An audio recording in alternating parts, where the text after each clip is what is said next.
The rain hammered against the cracked windows of Rosie's all night diner as 22-year-old Michael Harrison stumbled through the front door, his expensive suit soaked and torn at the sleeve.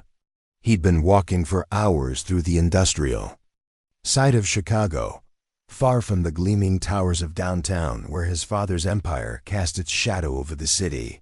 Before we jump back in, tell us where you're tuning in from, and if this story touches you, make sure you're subscribed, because tomorrow I've saved something extra special for you.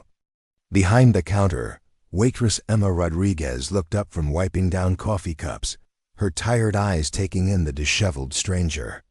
At 24, she'd worked enough late shifts to recognize trouble when it walked through her door. But there was something different about this one. Despite his expensive clothes, he looked more lost than dangerous. "Coffee?" she asked simply, already reaching for a clean mug. Michael nodded, sliding into a corner booth where the red vinyl had been patched with duct tape. His hands shook slightly as he accepted the steaming cup, and Emma noticed the fresh bruise along his jawline. "Rough night?" she ventured, refilling the sugar dispenser nearby. "You could say that." Michael's voice carried the polished accent of private schools and country clubs, completely out of place in this working-class neighborhood. "I suppose I should explain why someone dressed like me ended up in a place like this." Emma shrugged, continuing her closing routine. "Not my business. But if you want to talk, I'm here until 6 a.m., not exactly going anywhere." Michael studied her face, searching for judgment or calculation, but found only genuine indifference to his obvious wealth. It was refreshing after a lifetime of people either fawning over him or demanding something. "My father thinks he owns me," he said quietly. Tonight he proved it. The bell above the door chimed as two construction workers entered, their hard hats dripping from the storm. Emma moved to serve them, leaving Michael alone with his thoughts. Through the window, he watched the city lights blur through raindrops, each one a reminder of how far he'd fallen from his penthouse world. When Emma returned with the coffee pot, she found him staring at his reflection in the black liquid. "Family trouble?" she asked, topping off his cup. "You could call it that." Michael looked up at her. "What would you do if your father tried to force you into a life you never wanted? If he used every connection, every dollar, every threat to make you conform?" Emma considered this while cleaning the next table. "Depends on what you're willing to lose to be free." Her words hit him harder than his father's ultimatum had hours earlier. In his world, freedom always came with a price tag, but here was someone who understood that some things couldn't be bought. "I walked out of my engagement party tonight," he admitted. "Left my fiancée at the altar of the country club, with 300 guests watching. My father had arranged the whole thing. The marriage, the merger, my entire future mapped out like a business plan." "Sounds like you made your choice then," Emma said matter-of-factly. "Did I? Or did I just run away like a coward?" Michael ran his hands through his damp hair. "She didn't love me any more than I loved her. It was all about connecting two family fortunes, but the look on her face when I said I couldn't do it." Emma set down her cleaning rag and really looked at him for the first time. "What's your name?" "Michael. Michael Harrison." She didn't react to the name, though Harrison Industries had built half the skyscrapers visible from the diner's windows. Either she didn't know or didn't care about his family's prominence. "I'm Emma.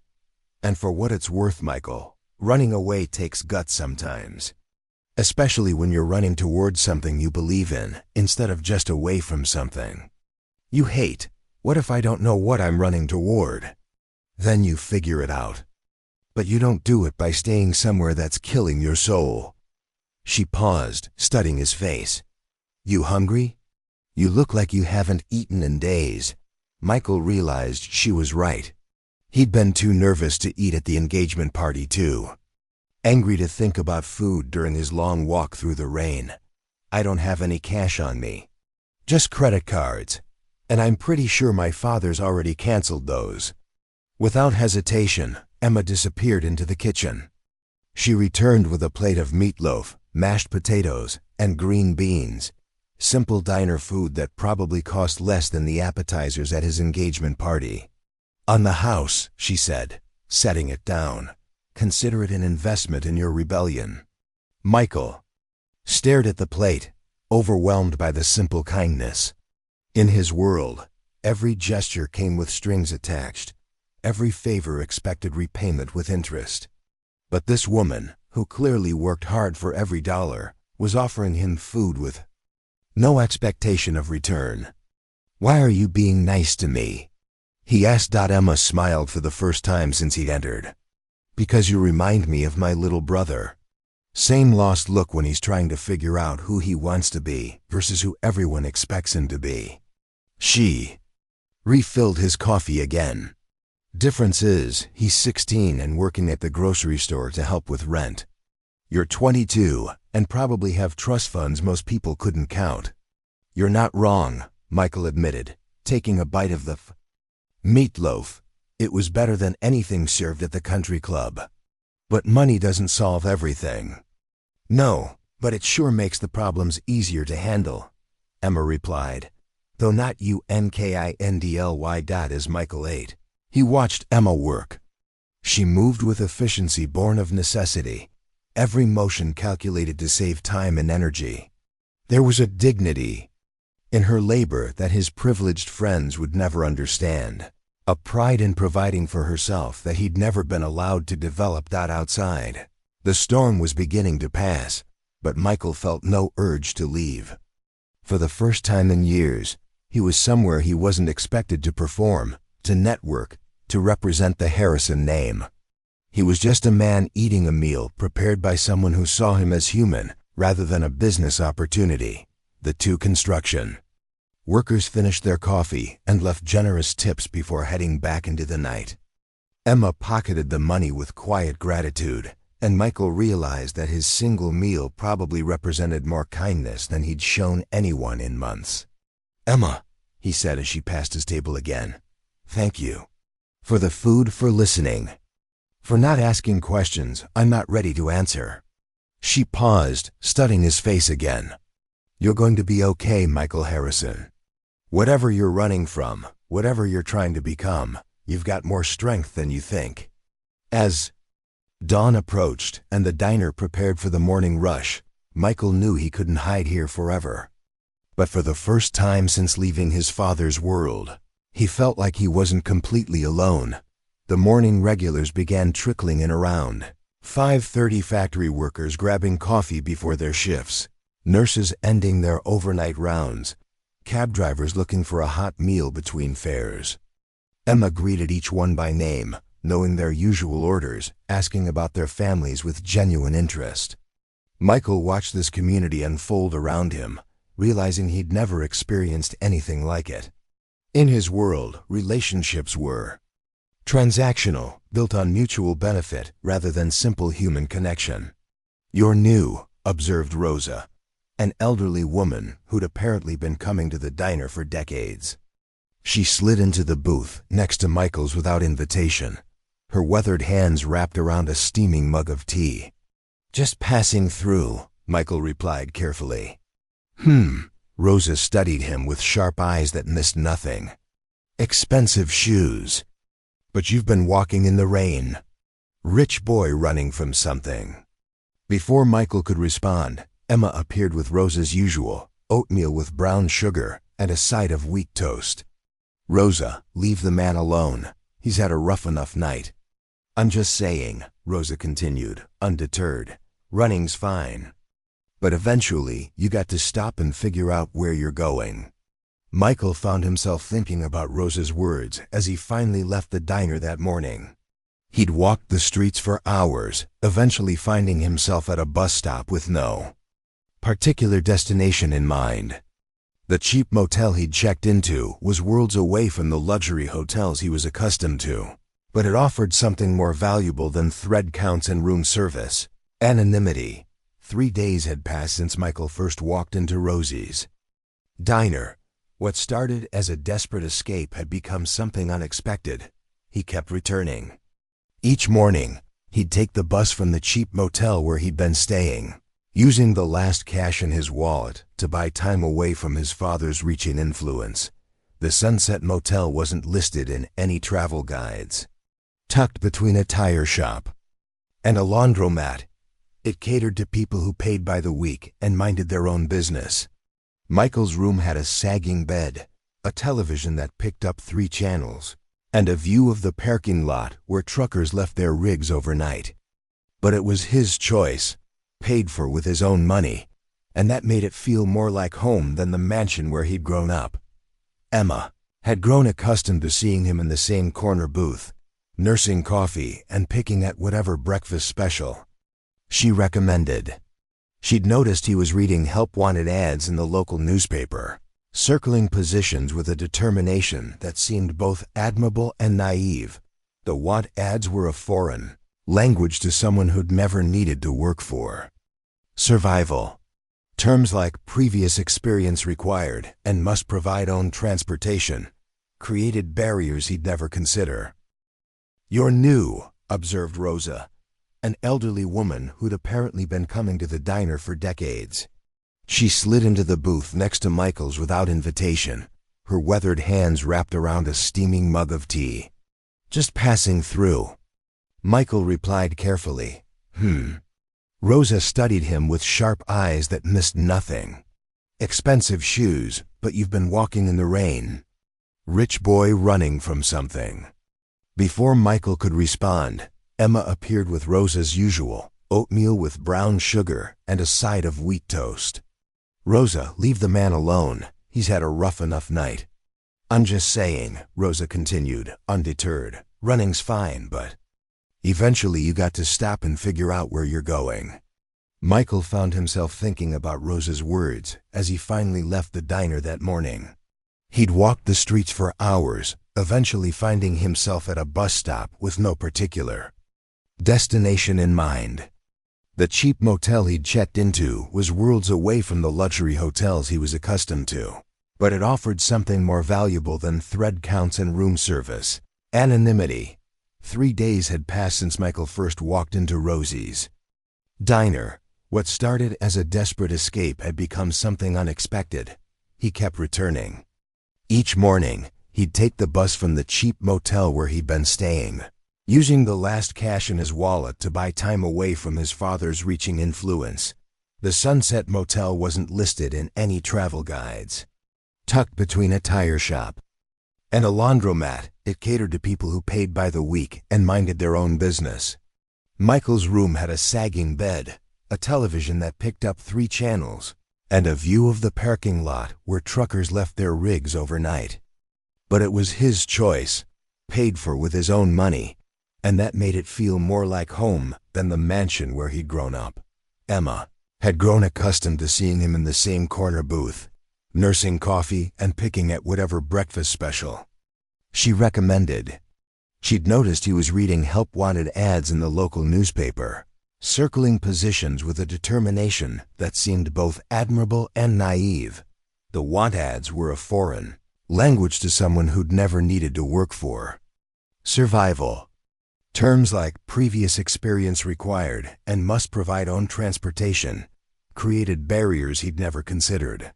His resume, if he'd had one, would have listed private schools, an Ivy League education, and internships arranged through family connections, none of which seemed relevant to washing dishes or stocking shelves.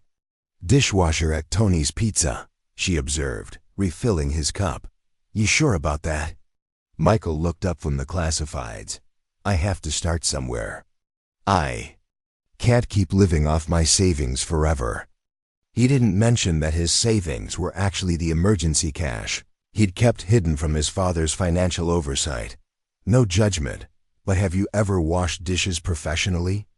Emma asked, sliding into the booth across from him during her break. "It's not like loading a dishwasher at home." The truth was, Michael had never loaded any dishwasher anywhere. The Harrison estate employed a full household staff who made dirty dishes disappear as if by magic. He'd grown up in a world where basic life skills were handled by others, leaving him free to focus on education and social obligations. How hard can it be? Michael replied, though his confidence wavered under her knowing look. Emma suppressed a smile at his naivety. She'd worked enough restaurant jobs to know that dishwashing was brutal, hot, steamy, fast-paced work that left your hands raw and your back aching. During rush periods, dirty plates came back faster than humanly possible to clean them, and falling behind meant angry cooks and frustrated servers. Before Emma could respond, the diner's front door burst open with enough force to rattle the windows. A man in expensive overcoat strode in, his presence immediately commanding attention from every customer. Behind him followed two younger men in identical dark suits, clearly security or assistants. Emma felt Michael tense beside her, his face draining of color. The transformation was immediate and complete. The man who'd been confidently discussing job applications suddenly looked like a trapped animal. "There you are, son," Richard Harrison announced, his voice carrying the authority of someone accustomed to being obeyed. "This little tantrum has gone on long enough." Every conversation in the diner stopped. Customers openly stared at the obvious wealth and power that had just invaded their humble space. Emma watched as Michael's posture changed completely. The relaxed young man she'd come to know disappeared, replaced by someone who looked like he was facing execution. Richard Harrison was everything his reputation suggested and more. Tall and imposing in his perfectly tailored coat, he surveyed the diner like a general examining enemy territory. His silver hair was styled to perfection, his shoes polished to a mirror shine, his watch probably worth more than most of the customers. "Annual salaries. How did you find me?" Michael asked quietly. "Credit card transactions stopped 3 days ago in this neighborhood. Simple deduction from there." Richard's cold eyes swept the diner dismissively before landing on Emma. "And who might this be?" Emma stood, extending her hand with working-class directness. "Emma Rodriguez, I work here." Richard ignored her outstretched hand completely.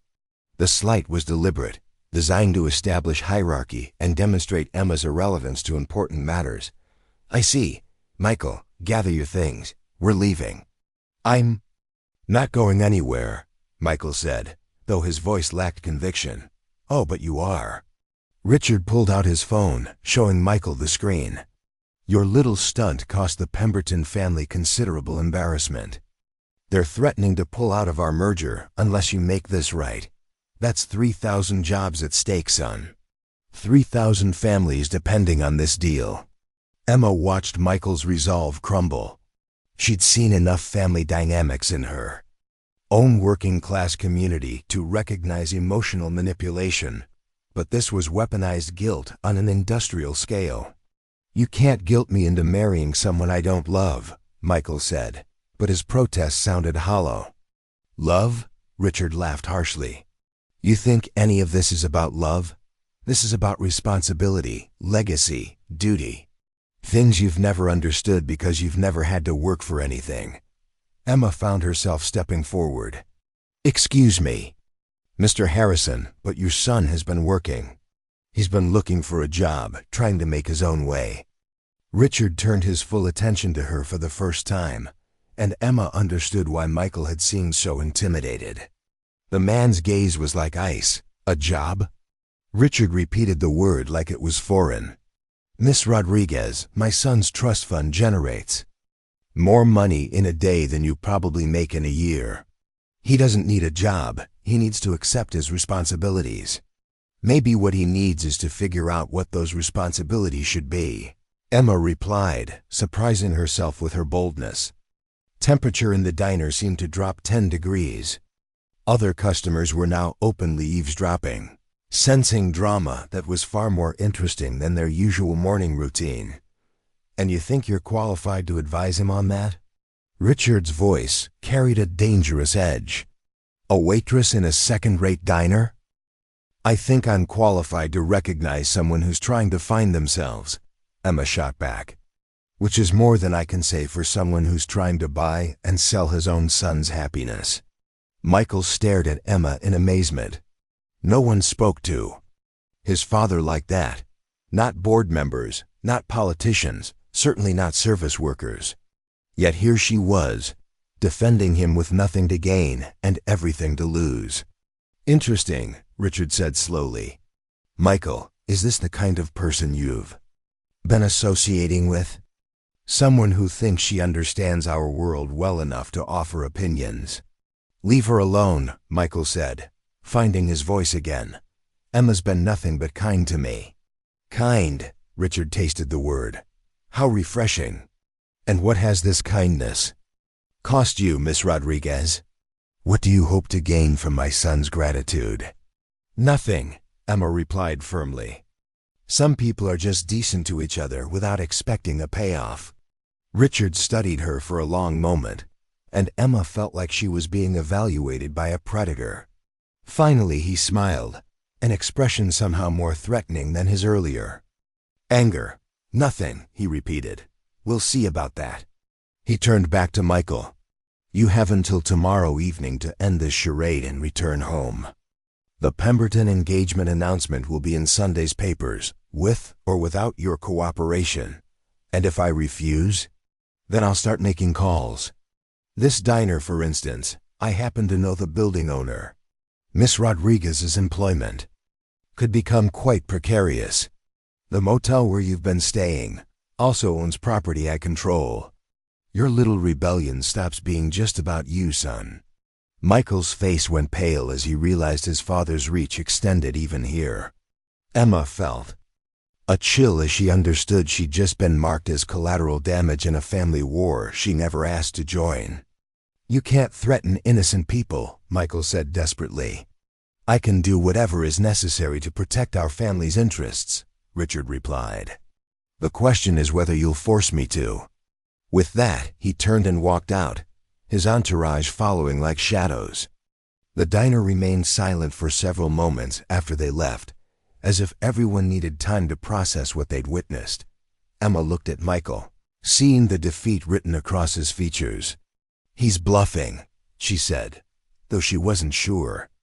She believed it. No, Michael replied quietly. He never bluffs. That's how he built his empire, by always following through on every threat, every promise, every deal. Emma felt the weight of what she'd just stepped into, but also something else, a burning anger at watching someone be manipulated so expertly. She'd grown up fighting for everything she had, and she wasn't about to let some entitled billionaire destroy a good person just to maintain control. So what are you going to do? She asked. Michael stared out the window at the spot where his father's limousine had been. I don't know. But I won't let him hurt you because of me. That evening, Emma found herself unable to concentrate on her usual routine. The threat hung over them like storm clouds, casting shadows on what had become the brightest part of her day. She'd grown more attached to Michael than she'd realized, and not just because he represented escape from her daily struggles. There was something genuine about him, a kindness that his privileged upbringing hadn't managed to corrupt. Her apartment was a studio in a converted warehouse, small but clean, with windows that looked out over the industrial district. It was home in a way that Michael's mansion had never been for him. Every stick of furniture chosen and paid for through her own labor. Every decoration a reflection of her personality rather than some designer's vision. She'd grown up in this neighborhood, the daughter of a mechanic and a school cafeteria worker. Her parents had sacrificed to give her opportunities they'd never had, working double shifts and postponing their own dreams so she could attend community college. The waitressing job was supposed to be temporary, a way to pay for nursing school. But life had a way of making temporary situations permanent, and 3 years later she was still slinging coffee and saving tips. The next evening arrived like a death sentence. Michael sat in his usual booth, but this time he wasn't alone. Emma had insisted on staying after her shift ended, refusing to let him face his father's deadline in isolation. The diner was closed, but old Pete, the night manager, had given them permission to wait inside. Pete had been working at Rosie's for nearly 20 years, a fixture as permanent as the cracked vinyl booths and flickering neon sign. He'd seen enough. Heartbreak passed through his doors to recognize real love when he saw it, and he'd watched Emma's transformation over the past few days with the wisdom of someone who'd lived through his own share of hard choices. "You don't have to do this," Michael said for the 10th time. "Just tell me you'll be okay, and I'll go back. I'll marry Catherine Pemberton, merge the companies, play the dutiful son." "And then what?" Emma challenged. "You spend the rest of your life wondering what might have been. Your father wins, and every other person who believes in something bigger than money loses." Before Michael could respond, the familiar black limousine pulled up outside. But this time, Richard Harrison wasn't alone. Through the window, they could see Catherine Pemberton emerging from the car, a poised woman in her 20s whose designer clothes and perfect posture screamed old money. Behind them came another man Michael didn't recognize, carrying a briefcase. Catherine Pemberton was everything society expected of the Harrison Industries merger. Blonde, beautiful, educated at the finest schools, and raised to navigate the complex waters of high society with practiced ease. But as she approached the diner, there was something different about her demeanor, a determination that hadn't been there at the engagement party. "Showtime," Emma murmured, squeezing Michael's hand. Richard entered first, surveying the empty diner, like a general inspecting a battlefield. Catherine followed, her expression carefully neutral, while the third man remained by the door. "Michael," Richard announced, "I see you've chosen to make this difficult. No matter, Catherine has graciously agreed to accept your apology in person." Catherine stepped forward, and for the first time, Michael really looked at her, not as an obligation or a business arrangement, but as a person. What he saw surprised him. There was intelligence in her eyes, and something else that looked almost like relief. "Hello, Michael," she said quietly. "I think we need to talk." "Catherine, Michael began, but she held up her hand. "No, let me speak first." She turned to face Richard, her composure shifting to something more determined. "Mr. Harrison, I appreciate everything our families have planned, but I can't marry your son." The words hung in the air like a bomb. Richard's face went through several expressions before settling on controlled fury. "Catherine, I think you're upset about the engagement party. These things can be smoothed over." "I'm not upset," Catherine interrupted. "I'm in love with someone else." Emma watched the scene unfold with fascination. This wasn't the spoiled, rich girl she'd imagined, but a woman fighting for her own freedom just as hard as Michael was fighting for his. Catherine had met David Martinez 6 months earlier at a literacy fundraiser, one of the countless charity events that filled her social calendar. He was a high school English teacher from the South Side, volunteering his time to help adult learners develop reading skills, while other guests sipped champagne and wrote checks to assuage their consciences. David was actually working with the people the charity claimed to serve. "Don't be ridiculous," Richard snapped. "This merger has been planned for years. Both families depend on it." Actually, the man with the briefcase spoke for the first time. "They don't." He stepped forward, extending his hand to Michael. "James Crawford, investigative financial journalist. Miss Pemberton hired me to look into both family finances." Richard's face went white. "Catherine, what have you done?" "What I should have done years ago," she replied firmly. "James discovered some very interesting things about Harrison Industries books. It turns out you need our family's money far more than we need your merger." James opened his briefcase, pulling out documents. "Mr. Harrison, your company has been hemorrhaging money for 3 years. Bad investments in overseas markets, several failed development projects, and some very questionable accounting practices. You're approximately 6 months from bankruptcy without the Pemberton injection of capital." The revelation hit the room like a physical blow. Michael stared at his father in shock, pieces of a puzzle finally clicking into place. The late night, Phone calls, the increasing pressure about the engagement, the way business associates have begun treating him differently. "Is this true?" Michael asked. "Business fluctuates," Richard said defensively. "Every company goes through rough patches. This isn't a rough patch," James continued. "This is systematic financial mismanagement hidden by creative bookkeeping. The 3,000 jobs you threatened about? They're already at risk because of your decisions, not because of this merger falling through." Emma found herself speaking before she could stop herself.